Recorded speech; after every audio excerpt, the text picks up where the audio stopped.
welcome to my other car. 2000 Mazda Miata. Oh, this is not 2000. This is 1999 Mazda Miata NB 10th Anniversary Edition. This is a nice special one. Very different car than my other car. Hopefully I uploaded that video. Hopefully it was good enough. This is a very different car, right? It's convertible. Woo! So, in my other car review, I talked a lot about practicality and how that applies to being a freelancer. There's more aspects to it though, right? I also talked about fun. And I spend a lot of time in a car. I talked about how many miles I drove that car. I drove that car a lot.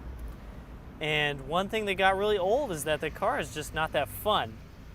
And for me, the fun factor is really important in a car. I want to be in the car. If I'm going to spend that much time in a car, I want it to be fun. Some people want a car to be comfortable. They want the luxury experience if they want to spend a lot of time in a car. And that's totally cool with them. I'm totally cool with that as well. But I like a car to be fun. I want to enjoy what I'm doing if I'm going to be doing a lot of it. And so this was the next choice for a car. And we're going to go over a whole bunch of aspects of why this is practical and why it's fun. So the main aspect of this car is that it's fun, right?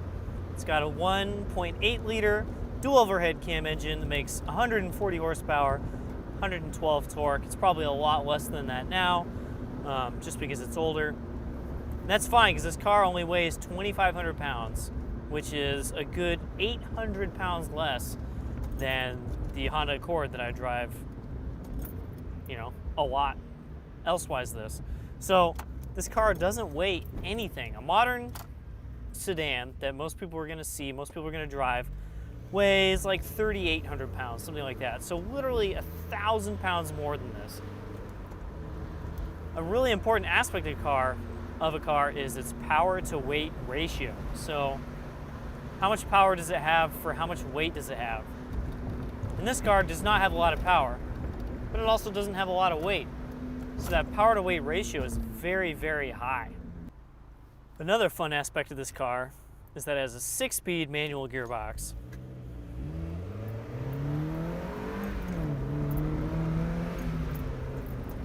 And the car just sounds great. Man, it's so much fun.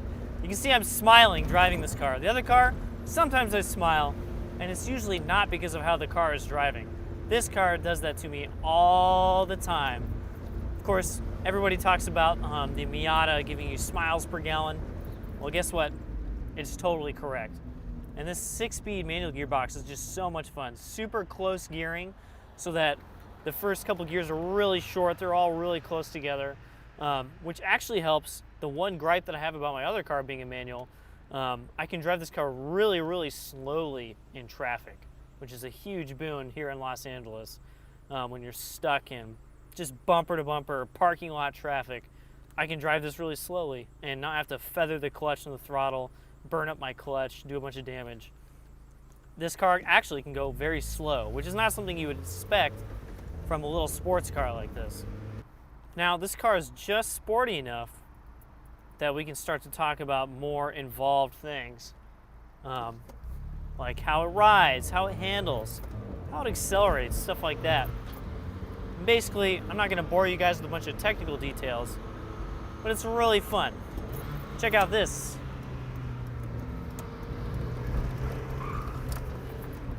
Yeah, exactly. I can just go around corners like crazy in this car. It's so fun. If I had tried that same thing in my Honda, I would have just understeered and plowed right into another car probably. Does that make this car safe? Don't worry, we're going to talk a lot about safety later.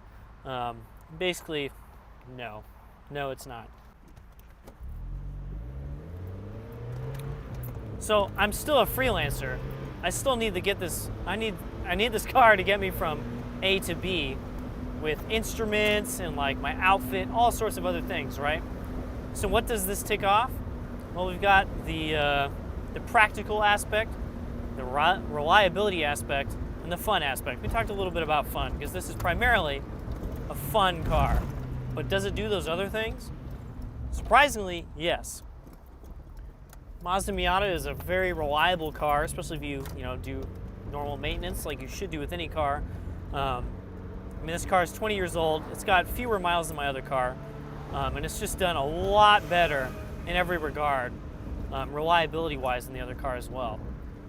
I've had more maintenance done to it to ensure that fact, but even then, it's just been great. I'm waiting for the other shoe to drop. Something will probably explode just because I said that. But hopefully not for a bit. This car has really been a reliable car.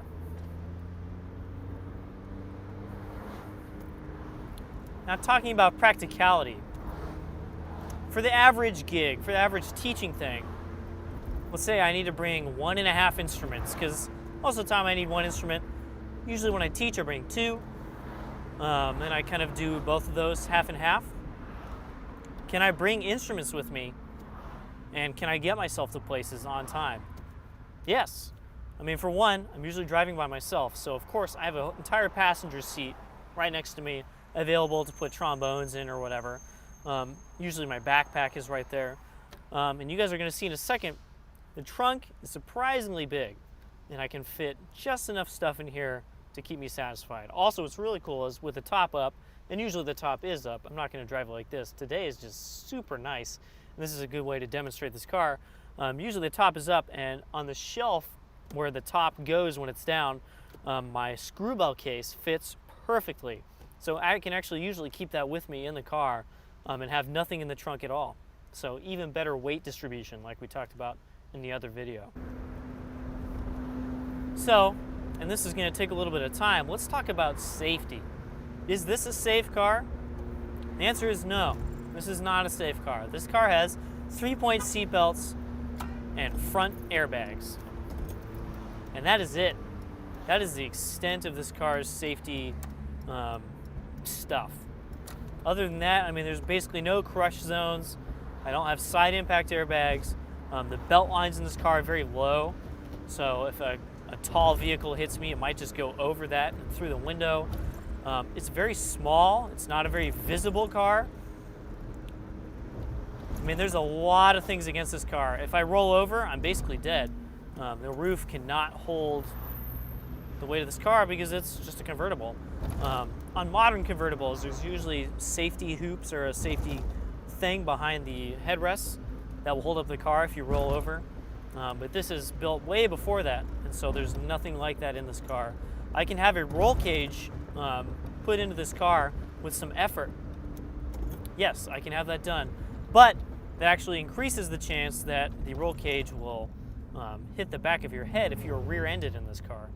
So basically, not a safe car.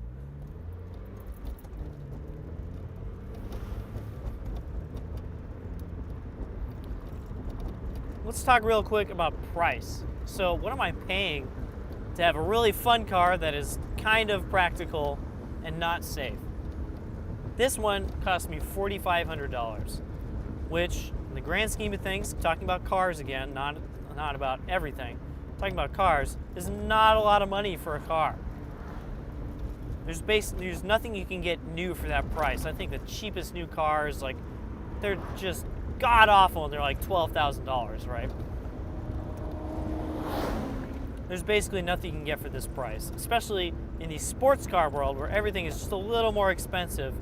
Obviously, this is more expensive than the Honda Accord that I have, which was $3,000. So this is $1,500 more, even though it's smaller, has less power, way less practical, and is a year older. But it's just so much more fun. For me, that's worth the $1,500 premium. And of course, it's still not that expensive. There's basically nothing I could get that would be even close to this for $4,500. Some of you guys are going, wow, $4,500 for a Miata, that's a lot. Yes, that is a lot for an earlier Miata like this, but this is a 10th anniversary edition, in pretty good shape. It had pretty low miles, like 113,000. So all in all, actually a pretty good choice. Let's talk about the practicality on the inside of this car. So real quick, let's talk about the practicality. Check this out.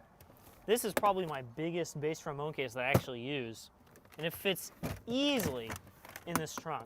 I do want to point out that I have an NB, or second generation Miata. The NA trunk is much smaller.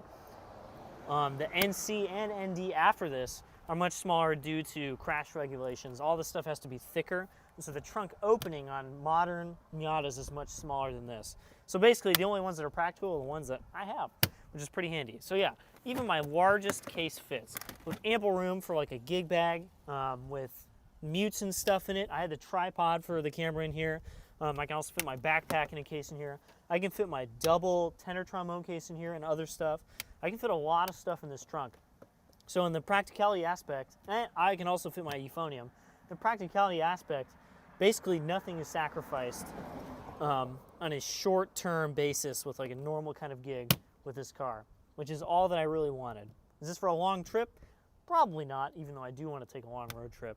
But this does everything I need for a freelancer kind of thing with the instruments that I play.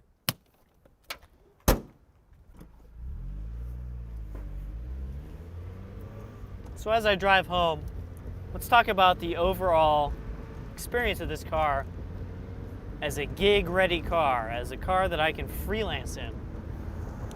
What do I have to say about it? Honestly, I love this thing. It does everything that I need, and it does it in a much more fun way than my other car. Fits all my instruments. I haven't had an instance yet where I couldn't fit everything that I needed inside the car. And if I did, well, I have another one that has a lot more room in it. It fits everything that I need. It gets pretty good gas mileage. I can get maybe like 28 if I drive really carefully and do a lot of highway driving, which I usually do. So worse than my other car, but not by a lot. And the fun factor obviously edges that out. And man, I just have so much fun in this car. It is so much fun. Everything I do, from street driving like I'm doing right now, to stuff on the freeway where I'm going really fast, this is just more fun in every way.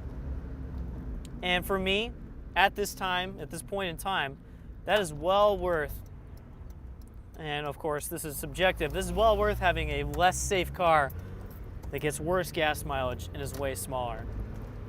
For now. Of course, there are downsides. Obviously, I talked about safety. It's not a safe car. The gas mileage is a little worse. It's older. It's going to need more repairs and stuff. I need to replace the tires right now. As you guys can see, I'm wearing earplugs right now because with the top down, and you should do this when you have windows down as well, with the top down, it's just too noisy to not be wearing some kind of ear protection. So there's definitely downsides. I actually wear earplugs even with the top up, windows up on the freeway because it is so loud. So that is a downside. Right now, this car has no stereo because the door cards in this car don't have speakers in them because they're replacement door cards. So right now there's no stereo. There are a lot of downsides to this car that I think a lot of people would go, no way am I gonna drive that every day. But for me, I love it, man. I love this car so much.